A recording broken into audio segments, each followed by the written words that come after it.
दोनों पार्टियां इस नतीजे पर पहुंची कि हुकूमत ने आइन की रूह से गद्दारी की है, पार्लियामेंट से तौहीन की है। 26वीं आइनी तरमीम के दरमियान जो उन्होंने हमसे कमिटमेंट की थी JUI से, उस कमिटमेंट की खिलाफ वर्जी की है। मैं समझता हूँ कि पता नहीं हुकूमत क्या चाहती है। अपोजिशन को बार बार अपोजिशन कोऑपरेट कर रही है, लेकिन इसके बावजूद हुकूमत चाहती है कि हम तैश में आएँ और हुकूमत के साथ उलझें। एक मैं बात कर दूं कि जमहूरियत के लिए हम सब की कुर्बानियाँ एक हैं और हमेशा हमने कुर्बानियाँ दी, आज से नहीं शुरू से दी हैं। 1973 के आइन से लेकर आज तक हम जमहूरियत के साथ खड़े हुए हैं, लेकिन हुकूमत ने फस्तायत की इंतहा कर दी है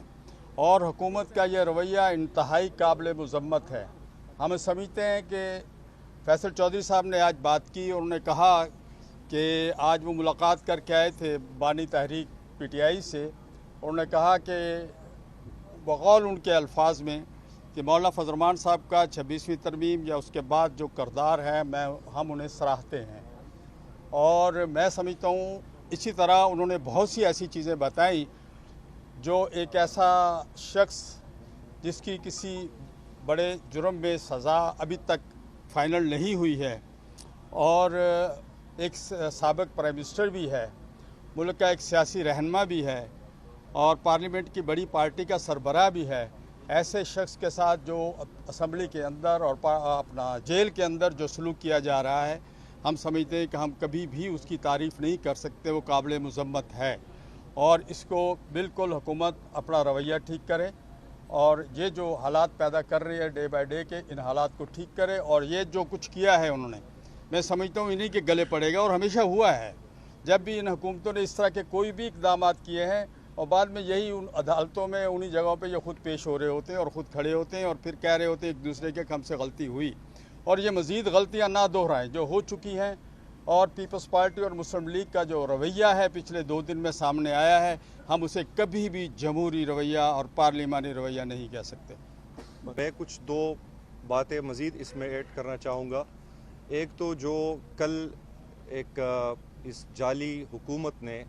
जिसको हम और जमीयत उलमा इस्लाम भी मानती है कि एक जाली हुकूमत है, एक जाली मैंडेट है, और मौलाना साहब अपनी अवामी इज्तिमात को अवामी असम्बली भी कहते हैं, क्योंकि उनका और हमारा ये कदर मुश्तरक मौक़िफ़ है कि इस इलेक्शन में जो फरवरी 2024 में हुआ था 8 फरवरी को, ये एक पाकिस्तान की तारीख़ का सबसे दानिज़दा इलेक्शन था और इसके नतीजे में बनने वाली हुकूमत जो है वो फॉर्म 47 की बुनियाद पर खड़ी है, वो आवाम की तायद से महरूम है। लेकिन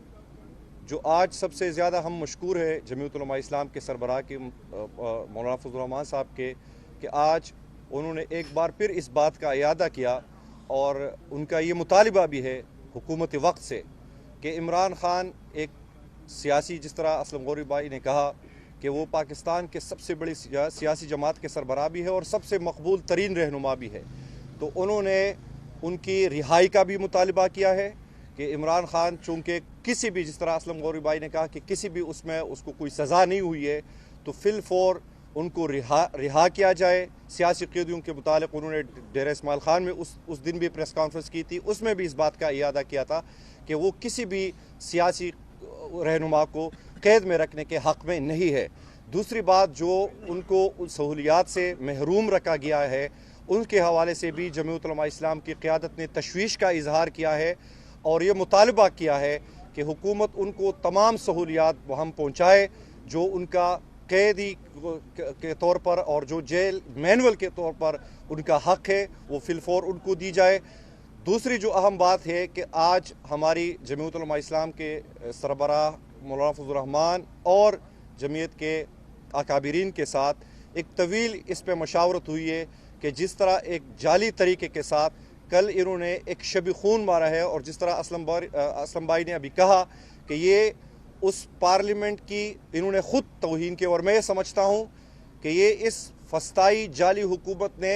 किसी और को एक्सटेंशन नहीं दी है, बल्कि बाद नज़र में अपने आप को एक एक्सटेंशन देने की कोशिश की है, जिसकी हम मज़म्मत भी करते हैं। और हमारे और जमीयत उलमा इस्लाम के बीच इस चीज़ पे इत्तिफ़ाक़ है कि इस चीज़ के अगेंस्ट ہم اپنی جو مزاحمتی لائحہ عمل ہے اس کو مرتب کریں گے. ہماری مولانا مفضل الرحمان صاحب چونکہ ایک بیرون ملک جا رہے ہیں, ان کے دورے سے جب واپسی ہوتی ہے تو ہماری ایک اور نشست ہوگی, اور اس نشست میں ہم اپوزیشن کی جو دوسری سیاسی جماعتیں ہیں ان سے بھی مشاورت کر کے ہم ایک مشترکہ حکمت عملی کے ساتھ آگے بڑھیں گے. ہم پارلیمان کے اندر اور پارلیمان کے باہر اب مزاحمت کی طرف بڑھیں گے, اور یہ پوری اپوزیشن کی انشاءاللہ مشترکہ مزاحمت ہوگی. غوری صاحب یہ بتائیں کہ مزاحمت کی بات انہوں نے کی ہے, اس بات کا امکان موجود ہے کہ جے یو آئی اور پی ٹی آئی مل کر جدوجہد میں آگے جائیں اس حوالے سے؟ دیکھیے, ہم جہاں آج کھڑے ہوئے ہیں, آج سے میرا خیال کوئی 6-7 مہینے پہلے تو یہاں بھی کسی کو توقع نہیں تھی کہ ہم اس طرح کھڑے ہوں گے, اور حکومت خود ہمیں اکٹھا کر رہی ہے اور خود اپنے خلاف تحریک چلانے پہ مجبور کر رہی ہے, جو وہ صورتحال دن بدن پیدا کرتی جا رہی ہے.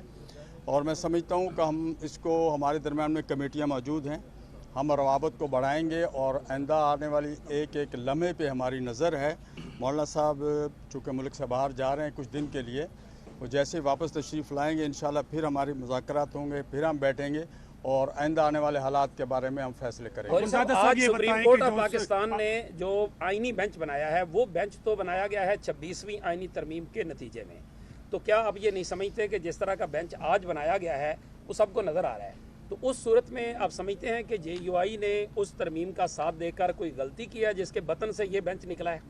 دیکھیں, جو اصل ترمیم تھی اگر وہ آ جاتی تو پھر شاید ہم اگر بائیکاٹ کر کے میدان سے باہر نکل جاتے, تو وہ انتہائی خطرناک قسم کی اس میں چیزیں تھیں, اور 36 کلازز ہم نے اس میں سے ریموو کرائی تھی. گو ان میں سے چند کلازز کل اور آج انہوں نے اس کو استعمال کیا ہے, چند کلازز کو کل,